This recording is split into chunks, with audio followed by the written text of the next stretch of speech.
And this week, the House will vote on a short-term funding bill to keep the government open through December 20th. Congress has until midnight on October 1st to pass this bill, which includes an additional $231 million for the Secret Service. Speaker Mike Johnson said in a letter, in part, quote, shutting the government down less than 40 days from a fateful election would be an act of political malpractice. Well, we are just 6 weeks out from Election Day, and new polls show Vice President Kamala Harris with a lead in a head-to-head match against former President Donald Trump. NBC's Bree Jackson has the latest.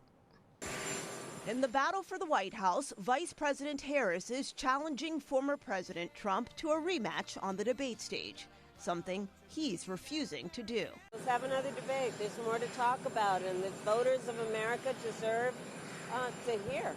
The problem with another debate is that it's just too late. Voting has already started. With early voting underway, new NBC figures show Harris gaining momentum among key demographics. She's holding a commanding lead among women. Although more men support former President Trump, it's by a much smaller gap. The Harris Walls campaign is setting its sights on winning over voters in key battleground states, including North Carolina, a state Mr. Trump won by a narrow margin in 2020. We've got offices all across that state. We are making volunteer shifts, making calls, knocking doors in that state. The former president will make his case during a rally in Pennsylvania today.